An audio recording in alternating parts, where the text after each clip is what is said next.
So as you can probably see, it's a gorgeous day today, and I'm paddling again on the Mississinewa River. It's the same stretch of river that I've done a couple times, and this stretch goes from Highway 1 to, I'm probably only going to go as far as Albany today again, and I've done this trip a couple other times, but today I have a new passenger with me. I brought my dog along for the first time, so there's a chance that one of these shots you'll see me. I could be wet because she's staying very still, but you never do know.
So my advice to anyone who would want to run this stretch of water,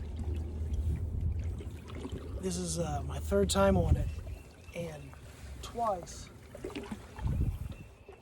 that I've been on it when I think it's probably at what you would call normal level. It's very clear. You can see all the way to the bottom again today, and actually it was more enjoyable when it was just a little bit higher. It gets a little bit higher though, it starts picking up all that dirt off the banks and it runs muddy.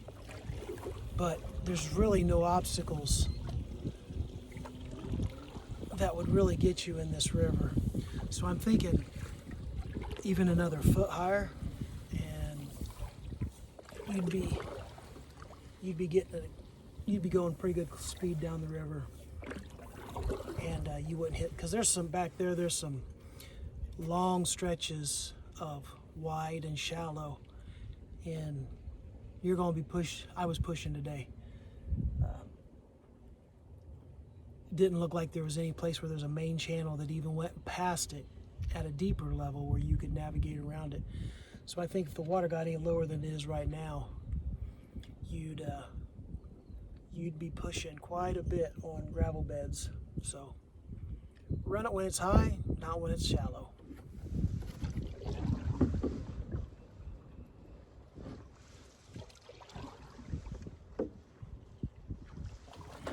So the dog is doing even better than I expected. She was pretty tense hitting some of the gravel when the bottom was rubbing a little bit. You could tell she was getting a little anxious, but she's laid down in the front now and she's just sniffing the air. And a couple more times out in this canoe and it'll be just like taking my daughter along out here, except the dog doesn't talk all the time. But once in a while she shifts weight and it wiggles the canoe just a little bit.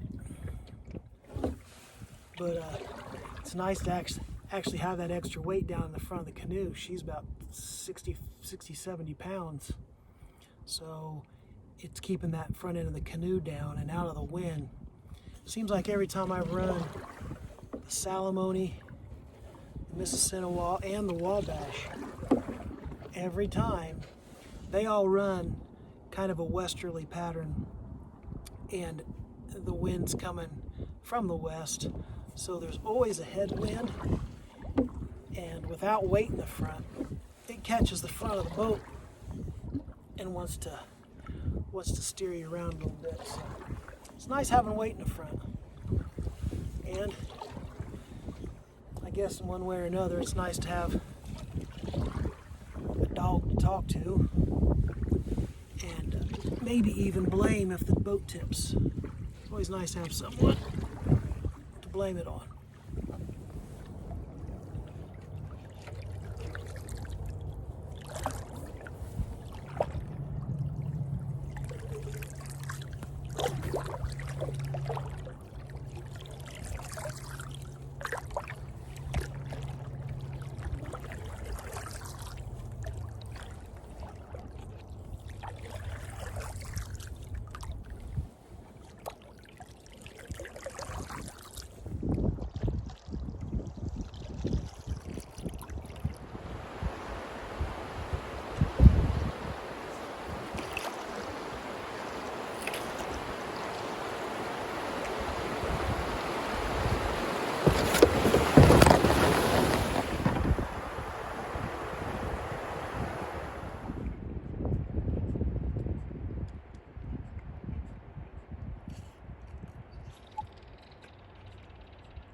So you saw the dog swimming, and you thought they must have tipped over, and now the dog's swimming.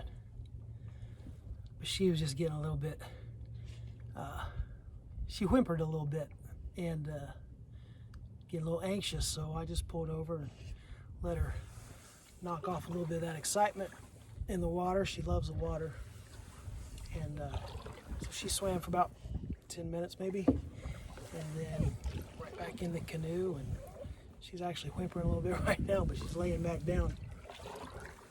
So far it's been a successful first trip on the water with the dog. And it, like I said before, it has been really nice to have that extra weight up there in the front. So she might end up going a little more often. Everybody needs a buddy to go canoeing with.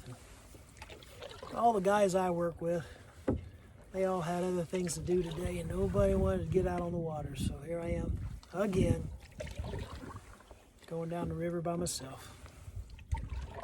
Sort of. I have my dog with me.